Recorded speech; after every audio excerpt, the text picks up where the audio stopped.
In the Ukrainian city of Mariupol in the Donetsk region, people unite. It's one of two regions Vladimir Putin has recognised as republics, Russia's parliament granting Putin's request to deploy troops to both Donetsk and Luhansk. We will provide these republics with appropriate military assistance. The move dramatically increasing the likelihood of war, as more than 100 new military vehicles line the Belarus border. When troops of one country enter the territory of another country without its consent, they are not impartial peacekeepers. The Western world quick to react. We want to send an unmistakable message. We are looking for Russia to stand down. It's unprovoked and it's unacceptable. Canada is announcing a first round of economic sanctions. That means we've cut off Russia's government from Western finance. And we hold further sanctions at readiness to be deployed. There are consequences. We're going to judge Russia by its actions. We must now brace ourselves for the next possible stages of Putin's plan. On the ground, the invasion has already begun. When it impacted, everything shook. Glass flew around. It was just... I hid under the stairs. It was horrible, just horrible. Women and children are being evacuated over fears of impending attacks. But even as the threat of war hangs over the city of Kiev, Ukraine isn't backing down. Ukraine is a peaceful nation. We want calm, but if we keep silent now, we will be extinct tomorrow. Every single day we are preparing for fight. We are preparing to defend ourselves. We're not afraid of him. We're not afraid of his army. His plan is gone in the end. Если российские войска пройдет. Остаюсь.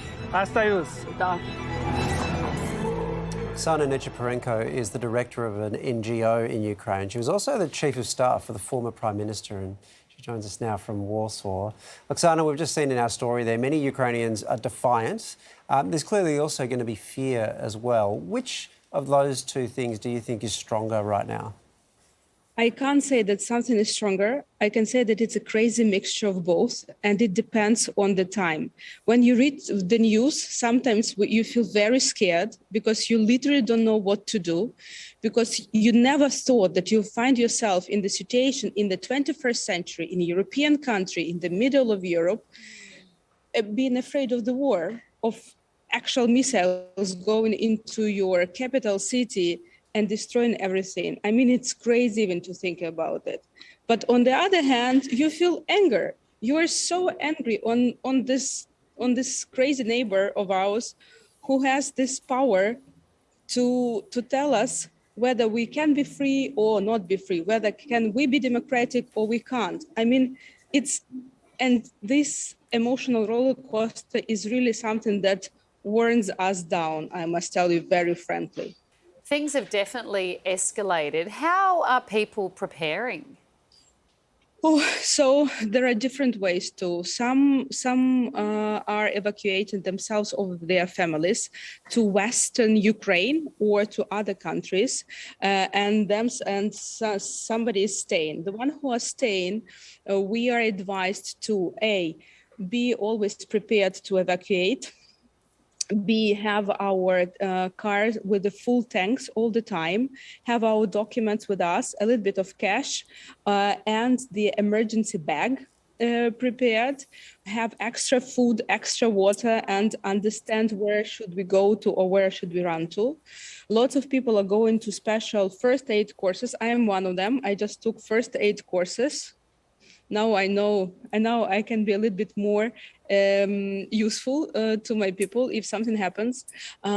Somebody are signing themselves for territorial defense for the weekends to understand actually how to fight back.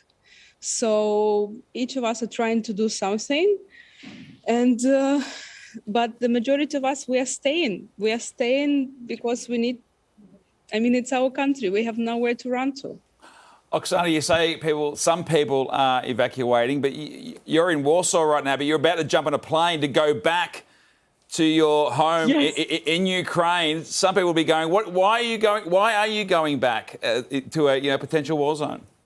Look, I took a lot of thought about that. So I evacuated my family, my mom, my parents to Western Ukraine, but I and my sisters and our families decided to stay in Kiev and to protect Kiev because we think that we have to protect. We have to do that. We don't have other choice. We don't have nobody else to do that for us.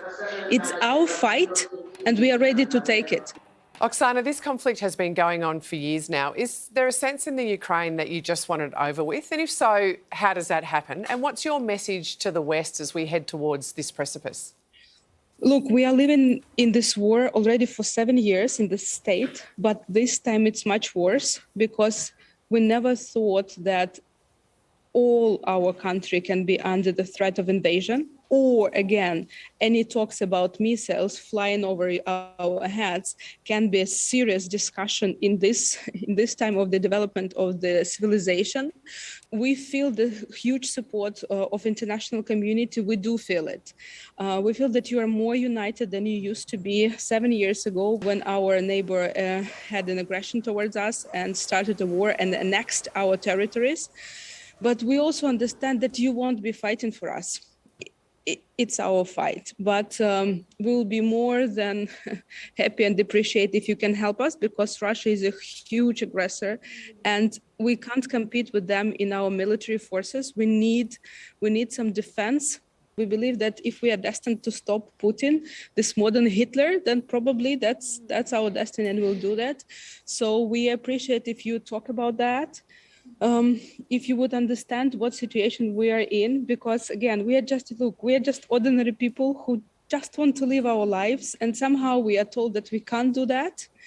And this is the situation that I would never wish that any of you would ever be, because it ruins your life and your plans and everything.